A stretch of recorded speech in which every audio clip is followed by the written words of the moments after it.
but more commonly known as the college farmer.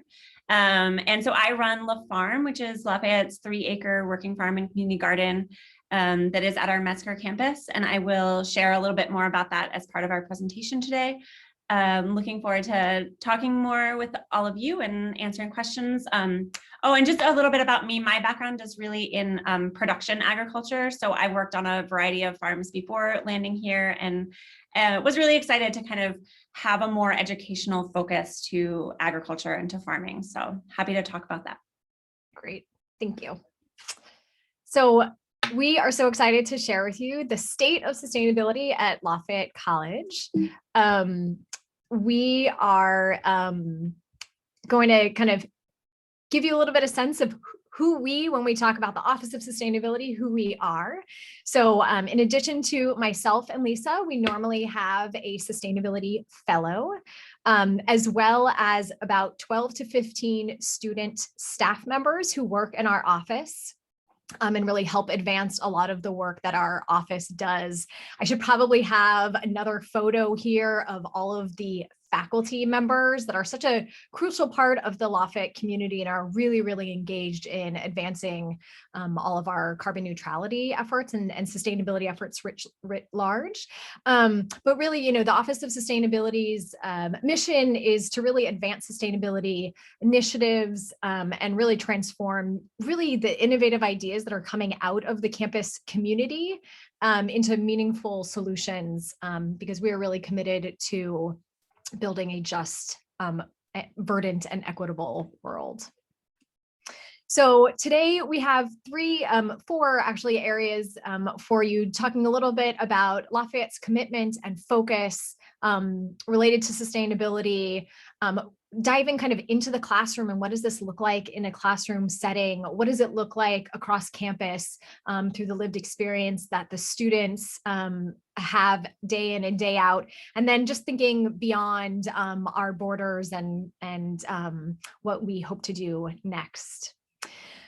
So we really see Lafayette College's mission as what underpins our commitment to sustainability. And it's really to develop the systems of value that include an understanding of personal, social, and professional responsibility. And really the slogan from the most recent capital campaign really captures depthly what we hope to achieve in teaching our students. And that is by embracing a sustainability ethos as a core value of our institution. We strive to teach our students to live connected to lead change. And so in the future, there will be communities who could be models for how others live within environmental bounds as well. So not just here on campus, but really elsewhere. And really because of our unique blend of liberal arts and engineering, we feel that we are really enormously well positioned to build one of those models and to train future leaders to lead that change that will help safeguard the communities of the future. Our sustainability efforts are in no way new. You may have in fact been around for some of these or have been, following our progress over time. So really back in 2008, President Dan Weiss was one of the first presidents to sign the first ever college and university presidential climate commitment in the United States. Shortly thereafter, within about a year of signing this climate commitment, which is to reach carbon neutrality, La Farm was established, and it really with the support and urging and energy coming out of our faculty is really how La Farm really got off the ground, and with their funding as well, because they really saw a value to students to not only learn system thinking within the classroom, but also to have a space physically on campus where they could take some of the ideas that they were learning and actually implement them on the ground. And Lisa will talk a little bit more about that. Shortly thereafter, our environmental programs, so our environmental studies and sciences programs were established here on campus. And then with all of the kind of energy and momentum and focus on carbon neutrality, a sustainability fellow position was added to the farm manager position. And shortly thereafter, a sustainability director was hired and the Office of Sustainability was established. And so really it was in 2016 that the office was officially established and had some funding and some structure behind it, more so than it had in the past. And this was after faculty and students had really, for quite some time, had been doing all of the great day in and day out legwork around trying to achieve some of our neutrality efforts, and realized that they also had other responsibilities. And so some professional staff could really help carry the college's leadership commitment forward. What we also started to see is, faculty wanting to embed their focus around environment and sustainability as one of the academic areas of focus. So it is one of just a handful areas of academic focus. With further urging and planning, the Board of Trustees in February of 2019, really approved the climate action plan to become carbon neutral by 2035. And I'll talk a little bit more about that.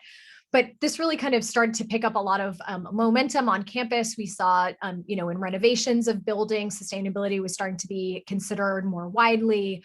Rockwell Integrated Sciences Center, which opened just before the pandemic. And so if you haven't yet visited, I hope that you'll have an opportunity the next time you're on campus to visit.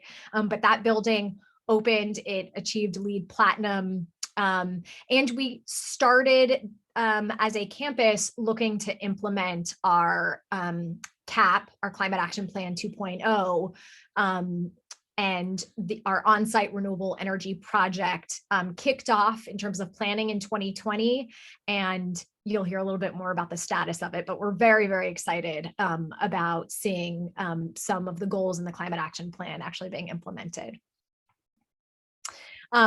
Our commitment to carbon neutrality, which I mentioned, is to achieve carbon neutrality on or before 2035, is really pretty bold and ambitious.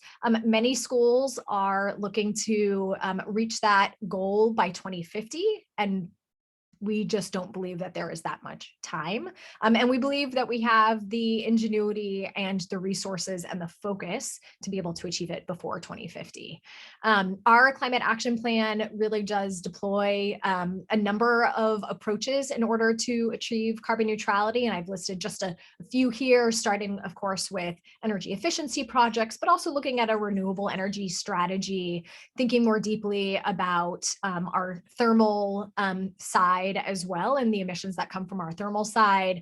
And then also thinking about how outside of our electric and thermal consumption, we also might be able to contribute along with thinking around carbon sequestration strategies. And we'll talk a tiny bit about that as well. But really, we saw the opportunity to adopt a climate action plan as not just, a way to realize a leadership position within higher education writ large, but we really saw it as a way to position ourselves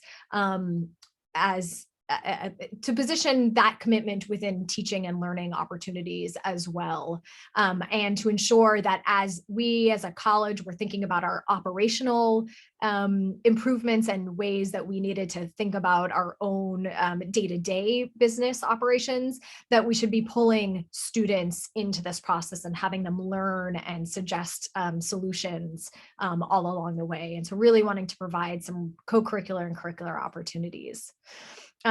So I'm happy to announce that Lafayette is on target to become carbon neutral by 2035. What you'll see here is a graph that we had in our climate action plan. The blue line that you see is the original strategy and timeline to reduce carbon neutrality by. The blue box is what we have been focusing on thus far and what we have achieved in terms of at least planning thus far. So energy efficiency projects, thinking about our renewable strategy. But even in these first few years since the adoption of the climate action plan, we feel a little bit more confident in moving around some of the timeline and specifically looking at a fuel switch earlier in our timeline. And so hence the red line that comes just off of the end of the blue box is where we are now restructuring and placing that potential strategy within our overall strategy. So we have a few current projects that are already underway that are helping us make our progress. As I mentioned, energy conservation was really one of our first areas of focus. And so we already had some some retrofit projects in place before COVID hit. So in starting in 2019 and partially into 2020. We also started doing some planning around on-site solar. Specifically, we identified the Kirby Sports Center roof as a location for solar panels, and we expect that to be fully online by the end of this year, but we think construction will actually be completed at the end of summer or the beginning of the fall semester.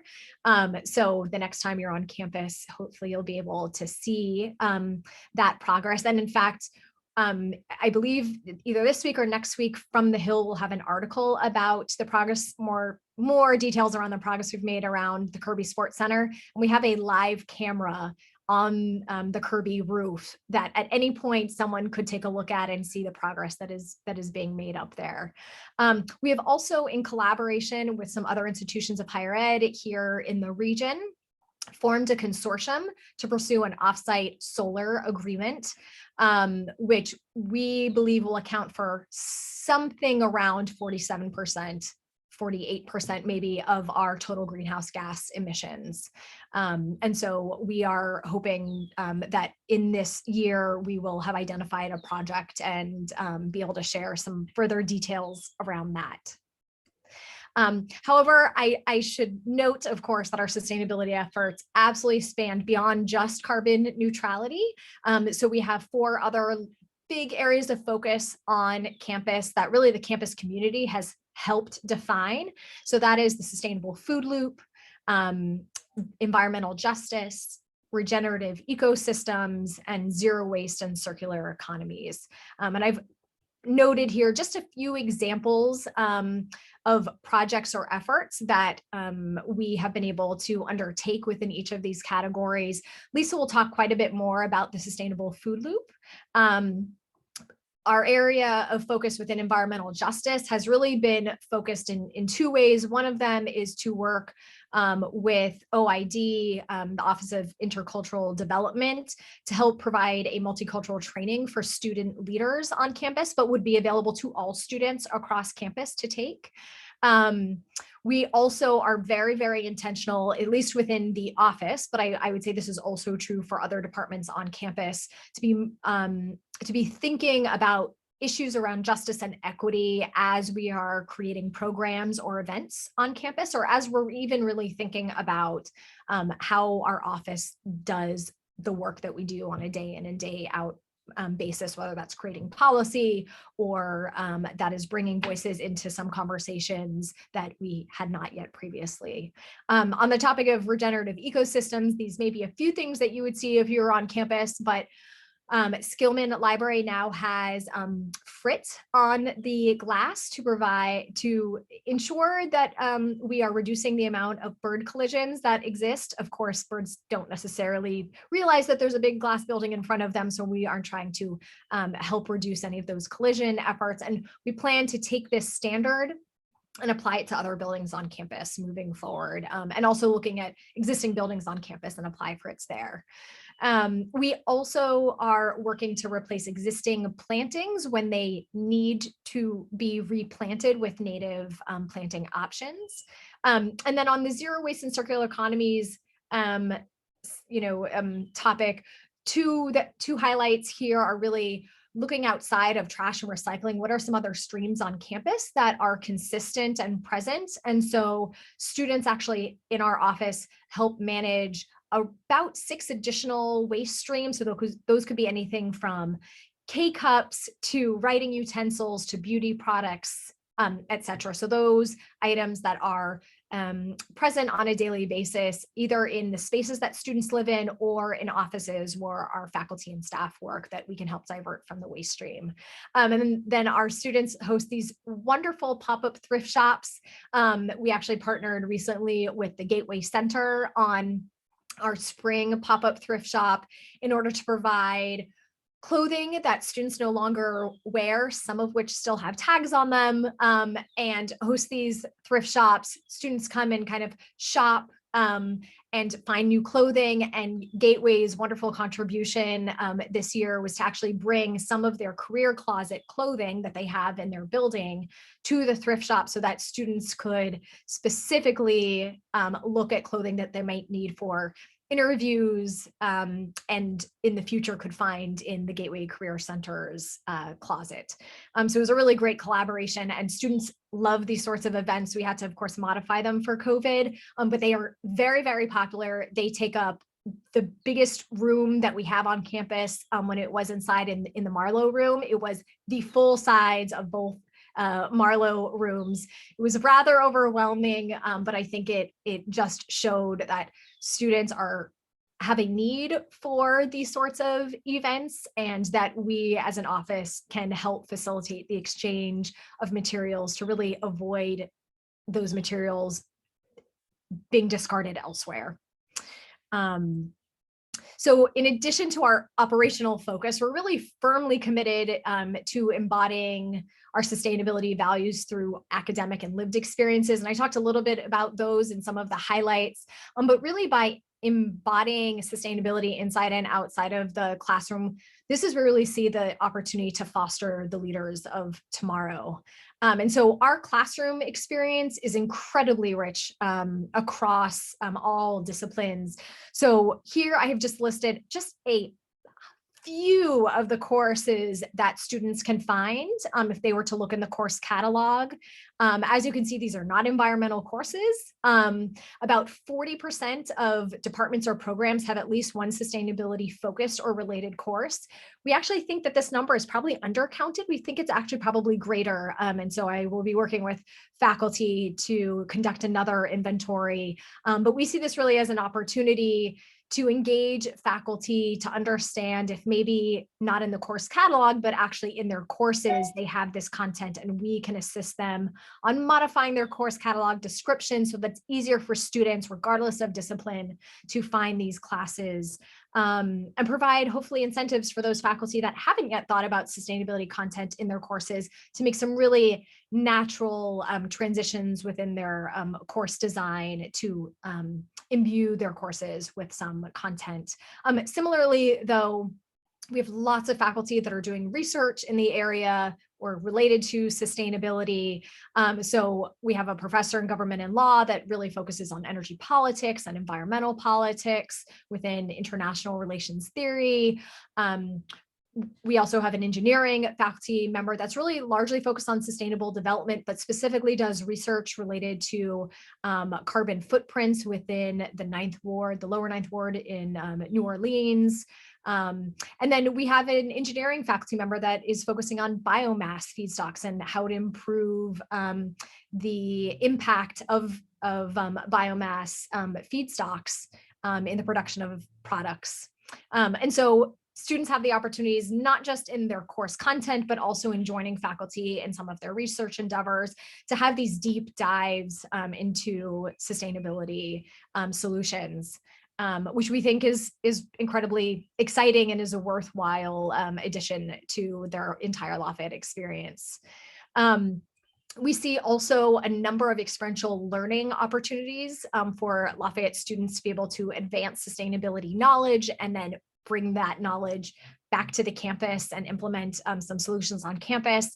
And so we have an economics course in 2019 that was on campus, of course, that was able to study the costs and benefits of composting and gardening, actually composting, a pollinator garden, and also recycling of clothes, and what are the costs and benefits of that.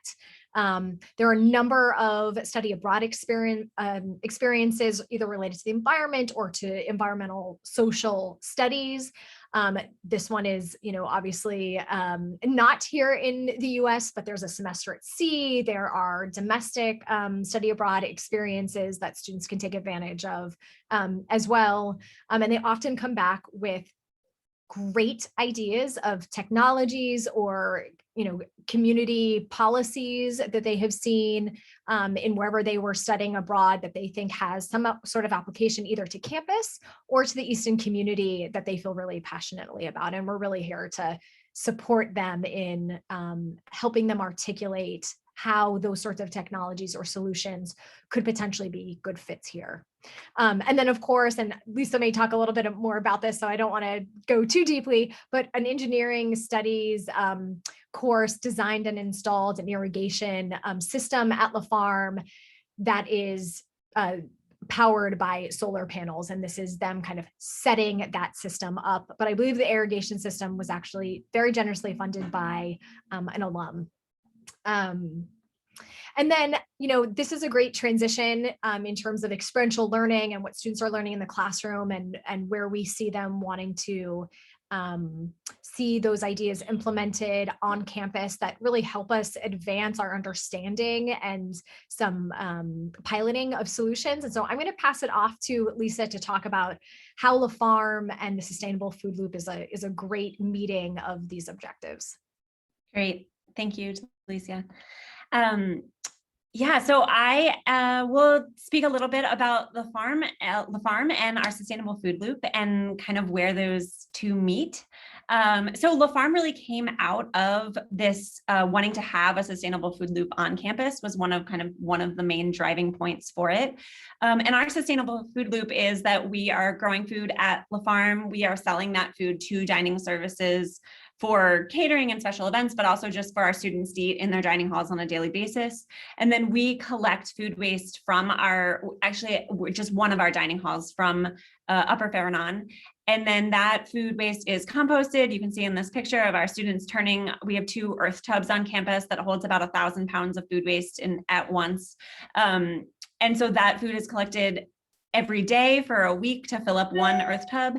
And then we bring that compost once or twice a year back to the soils of La Farm and spread that compost back into our soils for fertility.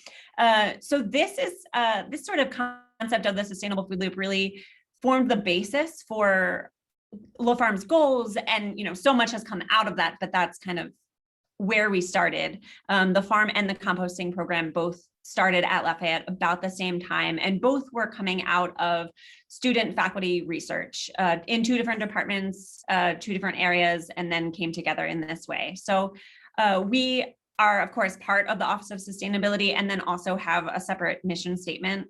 So you see here, our mission is to integrate curriculum and practice in sustainable food and agriculture for the campus community. We grow produce for the dining halls, as I said. We recycle those nutrients from composted food back to the soil.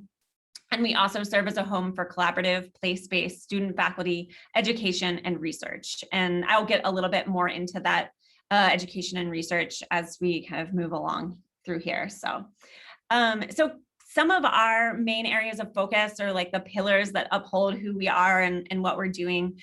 Student and community engagement.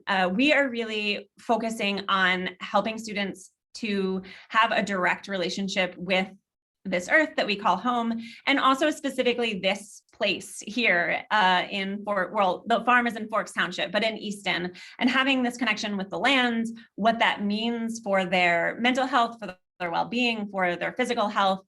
And so, as you may imagine, during COVID, when a lot of things were restricted on campus, that was taken to a whole new level of us having just enormous amount of interest from our students in coming to the farm. And, we went from having 1 volunteer day a week before COVID to over COVID, we've had at least 3 volunteers days a week, and I limit that to 12 students because of COVID, and it is almost always full. So we've really had a tremendous amount of student interest in just having this other connection to the place where they are. And then production, of course, we are a working farm. While we are an educational farm, we are actually growing quite a bit of food here. And I'll talk a little bit about where all of that food goes aside from just our dining halls. And then, of course, environmental sustainability, we're focused on what does it take to grow food in a sustainable way. And that there's, lots of different pieces of that. Of course, biodiversity, of growing diverse plant families, of having pollinator areas, of growing cover crops that help support our pollinators, of our compost production, which I spoke about, regenerative farming, of what are ways that we are farming that is rebuilding our soil, that is conserving water, that is helping to store carbon in our soils, and learning ways that we can do that, and lessening our dependence on fossil fuels specific in food production. And then climate resiliency, which all of these things kind of go hand in hand. It's not like sometimes we're focusing on biodiversity and sometimes we're focusing on climate resiliency. They're all kind of one in the same. But for us, climate resiliency in this area is focusing a lot on water. We are looking at prolonged periods of drought, and then also heavy rain events where after not having rain for 4 to 6 weeks at all, we will have 3, 4, 5, 6 inches of rain in a 24, 48-hour period, which has happened multiple times just in the 3 years that I have been at La Farm. So this is something that is new to this area, but is going to be continued. It's what the science is telling us, but it's also what we see directly. You can talk to local farmers who don't even believe that climate change is real, but they can tell you that weather patterns are changing, and they can see it in the effects that it has on their growing. And so we are looking at, okay, how do we farm in this way when we have severe drought periods and then also have heavy rain events? And so kind of as a small aside, but guiding us into curricular integration, we had 2 courses in water resources, an engineering course this year that studied specifically looking at water at La Farm. So they mapped out all of the water. La Farm's actually kind of in a low spot out at Metzger Field. So they were mapping out where does all the water flow within, it actually ends up being a 13-acre area around La Farm that the water comes from, that flows into the farm. And then what are ways that we can think about as a farm, as an institution, to help mitigate this flow of water that's coming from this area around the farm and landing at La Farm. So thinking about holding tanks for water, thinking about some sort of like rainwater collection system, which we do have, but expanding that, thinking about rainwater gardens or pollinator gardens for some of the areas where that water is flowing. So, and then, again, curricular integration, that integrating the engineering and the liberal arts, and the farm is the perfect place for that to happen, of being able to see that in action and all of the ways that manifests itself, from a tractor project where we're having students work on converting a tractor that was a gasoline powered tractor that they're converting to run on electric, and that hopefully one day will be solar. So kind of fun and exciting projects like that. And then we've also, students thinking, like every summer we have research students that look at issues of food justice and food access in our community, and how we approach that, how we help to support our Easton community in having fair access to food. I'm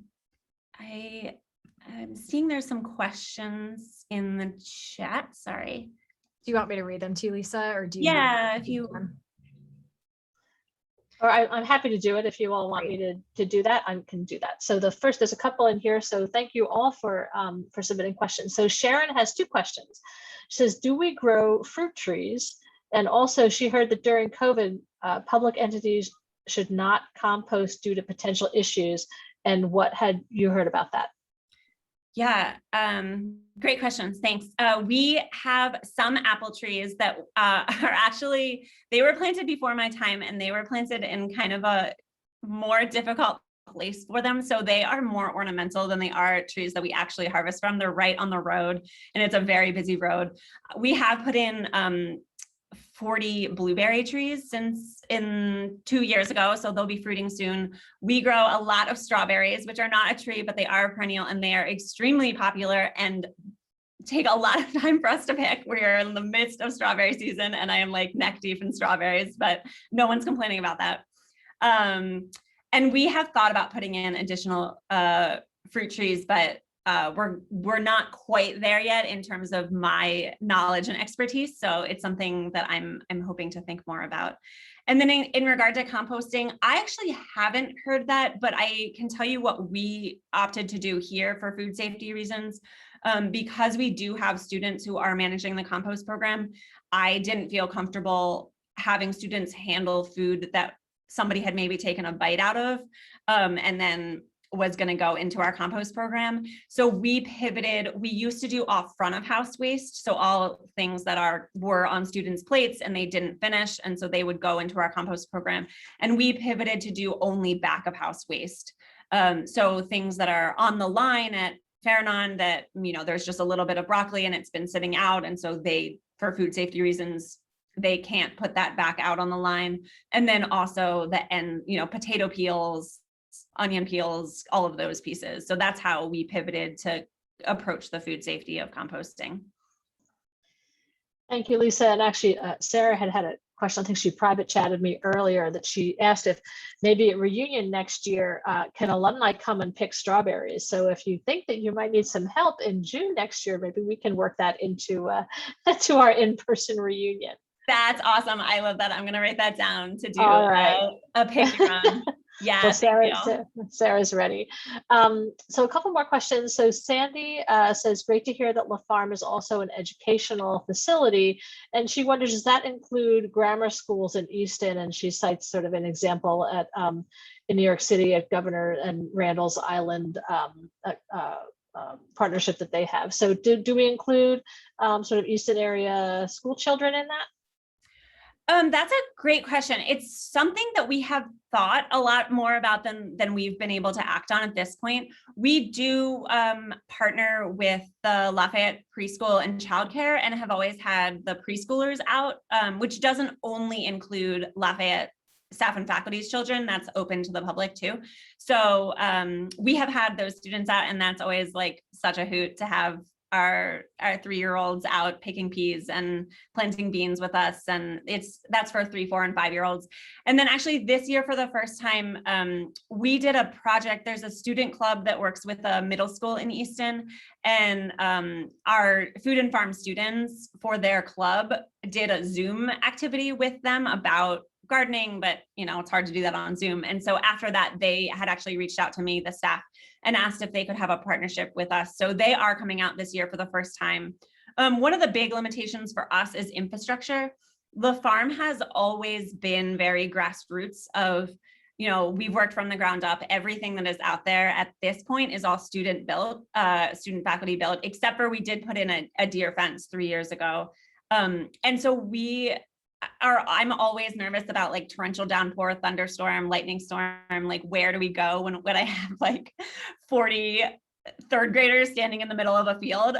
So that's really kind of the next step for us, is thinking about having permanent safe infrastructure at the farm so that there's lightning on the horizon and we can all scurry our little selves into, a structure of safety.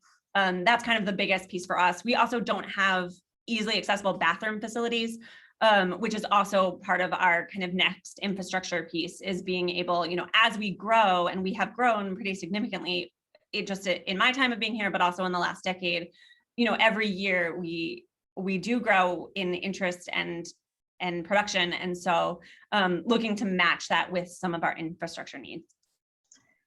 There are a couple other questions. Do you want to take them now? Do you want to keep moving forward and come back? Yeah, maybe we'll keep moving forward and then kind of see if we have time for some more questions in a bit. Perfect. So yeah, where our food goes, I'll try to be a little bit speedy through things, and then if people have more questions, they can ask. So about 40% of our food goes directly to our dining halls. About 30 to 40% of our food goes, we have a vegetable stand in Easton that happens at 10th and Pine. And that is for 11 weeks from July through September. That is a student run stand. And a good bit of our food goes there. And then many of you may know about the Pard Pantry, which is recently established. And we had a strong relationship with them during COVID last year when we had a lot of students surprise on campus that, international students that couldn't go home. And so we bring fresh produce to the Hard Pantry every week. And then we also have an online store, and we haven't had an on-campus market because of COVID, but we will be restarting that again when students return in August. If you want to jump over to the next slide. So who works at the farm? Tremendously, it is volunteers, but we also do definitely depend on paid student employees to, they are the ones that really know what's happening and can manage new students that are coming in. And so we have about 5 to 8 students at any given time during either semester or in the summer that are working at the farm. And then both last year and this year, we started having a summer student manager. So one student who's working full-time in the summer, who has already worked at the farm for 1 or 2 years and can, manage things in my absence, or, taking on, I'm having actually the student this year take on some of the transportation role of making deliveries and that sort of thing. We also student clubs, as I talk about, of informal opportunities to volunteer. And then we have great partnerships with many of our Greek life houses and athletic teams that come to the farm, both for team bonding and for fun, but then also to give back and to volunteer. So that's how all of the work gets done. And so just a little bit about our recent growth. So as I said, we had a deer fence go in 3 years ago so our farm went from being 2 acres to being 3 acres that we fenced in a little bit of extra land. We also had a donor support last year for High Tunnel, which is like a protected growing space. It's a 30 by 100 site that allows us to grow later in the season for season extension. So we can have food later and have food earlier, which is very important for us, being primarily, we don't have students here in the summer, which is when a lot of our food normally would be coming out. So we want to have food as late into November and December, and then as early as we can in March and April. So this was our first spring growing in our high tunnel, and it was so awesome to be harvesting like beets and kohlrabi and lettuces and spinach to give to the dining halls when, we were planting in there when there was still snow on the ground. So that was really exciting for us. And it was pretty much completely student built. We did hire a construction manager to help, but I hired that person under the pretense that they were going to be working with students the whole time. So we had 5 students who helped work on that construction project, which was great for them, super fun.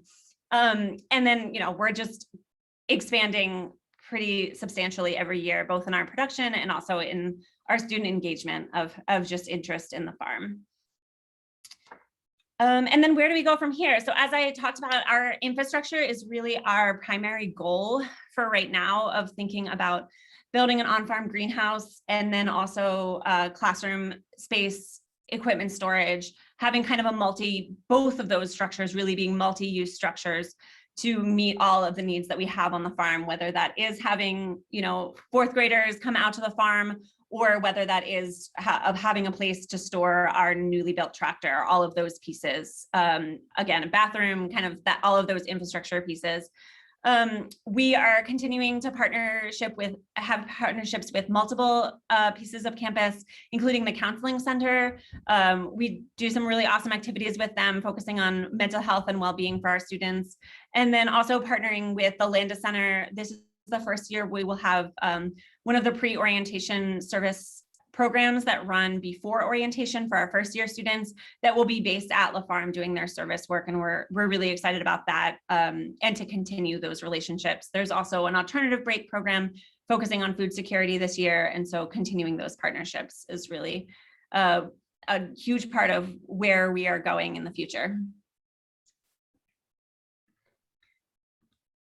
So Delicia, if you want to take that back and then I guess we'll focus on questions at the end for, all of the questions about all aspects of the farm and sustainability. Yeah, sounds good. And I should say that, as you can of course hear, there is such tremendous activity at La Farm. And while we wish we could clone, Lisa, the technology just is not, the technology is just not there. And so I think, you know, at some point, probably sooner rather than later, especially if we are able to get this infrastructure up and going, we have discussed a farm fellow position, which could be maybe a recent grad, to potentially join Lisa at La Farm year round and help with some of this amazing programming that we would like to be doing, that our infrastructure would allow us to do, but maybe our time would not allow us to do all that we want to do. And there are certainly students from Lafayette that have expressed interest for that sort of experience. So if we can't have Lisa, and a Lafayette grad would be just perfect in a fellow position. So just talking about, you know, lived experiences, the opportunities that students have, whether it's at La Farm or it's elsewhere on campus, is obviously incredibly important because it really creates that culture of sustainability. And so we really focus on aligning students' lived experiences with the lofty goals of carbon neutrality, at both an operational level, getting students involved in some of the tactical decisions and solutions, but also really at an individual level. So, you know, in terms of outreach and engagement for students, you know, we really work closely with RAs and orientation leaders at the beginning of the semester as part of their training to help to make sure that they themselves understand basic sustainability knowledge related to campus. What do they need to know about the waste streams on campus? What sorts of conservation projects are in place? Learning about this takeout container program that we have to reduce the number of one-time use to-go containers out of the dining halls. What students that are coming onto campus during move-in or during move out when they're leaving campus can do with all of their stuff, their packaging, but also during the move out process. Students don't want to take everything home. It used to go into dumpsters, but with a really grassroots effort by environmental oriented staff and faculty in the early 2000s, maybe actually in 2000, an effort to collect furniture and household items that could be redirected to community organizations and some Lafayette departments has been an area of focus for us. And so making sure that RAs and orientation leaders understand this program and can serve as liaisons to those students coming onto campus. And then when the semester closes out, helping them, you know, direct their items to the drop-off locations that we have is incredibly important. And it's one of the many programs that our office has that the community, the Lafayette community participates in, that demonstrates a mutual goal for Lafayette and the community in terms of redistribution of items to those that will need and use them. And so in 2019, when we had a normal move out process, we donated just over 13,000 pounds of household items and furniture to the Easton Public Library, to the Project of Easton, to the 3rd Street Alliance for Women and Children, the Center for Animal Health and Welfare, Big Brother, Big Sister, and others. So we really see the opportunity to integrate sustainability programming where students live and have them be active participants in the effort. One new program that we have that students in our office actually worked on in collaboration with RAs this year and RAs professional staff this year was to create a certificate to serve as an incentive for students to adopt additional sustainable behaviors in their living spaces. So that could be in the residential halls or in the Greek houses or in off campus. And so students would start out identifying which behaviors they want to adopt, and they would receive a certificate and some bragging rights. And then the next year they could re-up for a certificate, and maybe they decide that they want to adopt some additional behaviors that can really become long-term behavior. So we really think about how to incentivize students to think about the spaces they live in and their behaviors, and hopefully build long-term behaviors and make it fun while they do this work on campus. So we also actively support the development of student leaders, and we really seek opportunities to engage with students that show innovative solutions or ideas that need to be supported and fostered. And so in addition to our ongoing programs that I just mentioned, we also host and co-sponsor nearly 50 events throughout the year. This really helps us identify the interests that students have on campus, identify who's coming to the event, who wants to engage with the office. Because really the ideas for these events, some of those come from our office, but really they are really generated from students across the campus. And so we have almost a dozen student clubs and organizations that are sustainability related on campus, including a student government that has formed a sustainability subcommittee. They actually just passed a resolution banning water bottles. And so they are in negotiation/dialogue with our administration on what that would look like. They also are really focused on having our composting program be scaled up and really go beyond the structure that we currently have on campus. And so we love to collaborate with them. We love to advise them. We love to understand what is important to them and figure out how to support those engagements. But we also want to identify some of the groups that are not really sustainability focused, but we can find intersections with. And so the fashion club, the outdoor club, the pottery club are often groups that either want to collaborate with our office or with any of the student clubs that are listed here on this slide. And we love the ideas that come out of that collaboration. And in fact, it was the fashion club that partnered with our office to host one of the thrift shops. They also found, not this year, but last year, they had a speaker come to talk about fast fashion and what are some of the social themes that are present in fast fashion that also need to be addressed when it comes to kind of labor and working conditions as well. So we are seeing this interdisciplinary approach to understanding sustainability and the intersections of really important issues really emerging from these collaborations. And we find them to be incredibly inspiring. Lisa already shared with you a little bit about one of the clubs that approached Lisa and wanted to do this conversion of a gasoline tractor into an all-electric one for La Farm. And so we have been documenting that progress. And we are so excited to see that tractor when it is finished and firmly housed at La Farm under our hopefully new structure that is there. The other thing I should just mention, a group that is not listed here, but is really noteworthy, is the Investment Club, which, as you may know, is the oldest college investment club in the United States. But what is really pretty impressive is that they have a commitment to environmental, social, and governance factors as a integral part of their investment strategy. So they just reached $1 million, growing it from the initial gift of an alum of $3,000 many decades ago. But they did it with this overlay of ESG as part of their strategy. And that just really shows you that it is not just the financial services sector that is thinking about ESG, but it is students actually applying this within their own investment strategy here on campus. And so we are happy to help support any sorts of exploration as to how anything related to sustainability can apply to any discipline because we know it exists.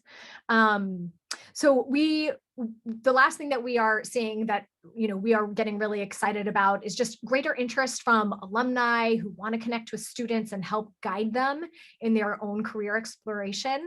And so this is a great engagement opportunity to help students hear directly from alumni about how to align their interest in sustainability with a career, regardless of major.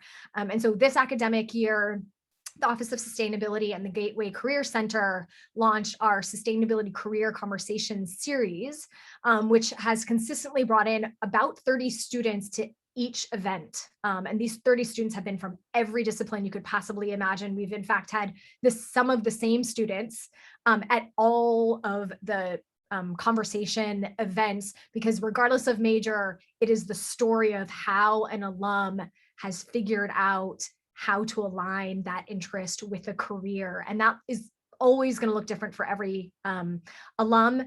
And equally, I think students are looking to hear those stories and those questions and hearing the advice from alumni. So, this is all of the work that has been done, whether it is, specifically at La Farm, or it is more broadly on campus, or it is connected to the campus and the community's engagement is important. And we are being recognized for this leadership. And so for those of you who recognize any of these symbols, you'll know the meaning behind them. But as part of President Weiss's commitment to taking Lafayette into carbon neutrality in the future, that was our first kind of foray into leadership within higher education in the area specifically of sustainability. And so this climate commitment has continued. And of course, with our carbon neutrality commitment, we have doubled down on our commitment to becoming carbon neutral. Similarly, our engagement with the community and becoming a Carney Foundation elective community engagement partner and receiving that classification is incredibly impressive. And it really just demonstrates many ways in which community service is a core part of the work that Lafayette College does. And Lisa spoke a little bit about some of the college community engagements that we have around food security, and how we try and think about the move out process as being one in which the campus and the community can see mutual benefit. Similarly, we have been asked by the city of Easton, amongst other institutions here in Easton, to participate in their own process to create a carbon action plan and to reach carbon neutrality. And so I think there will be, moving forward, some really great learning happening between us and the city of Easton and the community partners that will be participating. Certainly, we are firmly committed to green building. And as I mentioned before, Rockwell received LEED Platinum when it was built. And for those that don't recognize the bottom left circle, institutions of higher ed across the world report their sustainability performance to a database called the Sustainability Tracking Assessment and Rating System. And we also participate in that.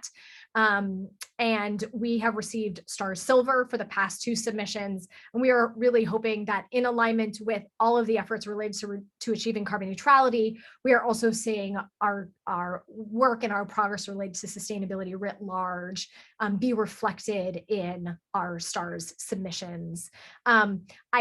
I would be mistaken to not mention that 2020 was a pretty big year for Lafayette in terms of recognition amongst our peers. We received a sustainability award by the association that oversees all of the institutions of higher education committed to sustainability globally for our offsite renewable consortium that I mentioned earlier on, that more details will be released around later. We also actually made the front cover. This is Lisa on the front cover of a report that ASHE released this year, talking about all of our wonderful work in our food and dining services category that you heard through the Sustainable Food Loop. And of course, year after year, we are always included in Princeton Review's guide to green schools, including even during 2021. So a lot to be proud of when it comes to Lafayette and the recognition that we are achieving. And just wanted to mention that we would love for anyone here to join us on our sustainability journey. There are lots of ways in which you can contribute your time and your energy based on what makes you excited. So whether you would want to volunteer when you're back on campus, either at La Farm or elsewhere, whether you'd like to serve as a mentor to students, if you'd like to be an advisor or advise a project, either in a class or some sort of co-curricular project like the tractor project, or some similar project like that, or of course, be a speaker in a course or even be part of our career conversation series. These are the three alumni that we had in 2020 and 2021. We'd love to make a poster for you. And so the best way to do that is if you go to the sustainability website, down at the very bottom of the page, you'll see this image. And if you could share your story with us, whether you are doing your interest in sustainability is professional or personal, we want to hear from you. And so I will maybe just end with that, and happy to take questions. Yep. Delicia, I think Lisa was busily answering all the questions that came in the chat. So I don't think we have any additional questions from folks. And I know we're sort of at the end of our hour, but I appreciate you've put all your contact information here. But there are lots of great sort of kudos in the chat. I think our alumni, from some of them relatively recent grads and some who have graduated a few decades ago, are just so impressed with the work that the two of you and that really the college has done. It certainly has come quite a long way since 30 years ago when I was a student here. So if nobody has any additional questions, just want to thank you both so much for sharing all this information. I think this is the part of the conversation, the beginning of the conversation, not the end of the conversation. I know Lisa is already thinking about maybe how we can work La Farm into in-person reunion next year. So hopefully you will all come back. And again, my thanks for joining us today to Lisa and Delicia for sharing their expertise. And I work here and I learned things that I didn't know. And thank you for being part of Virtual Reunion. I hope that you will continue to be part of all the events we have going on this week. And I did put that game code in the chat for those of you who are playing. It is LaFarm, LAFARM. So get yourself some points by going into the app and typing that. So again, my thanks everyone, and have a wonderful day.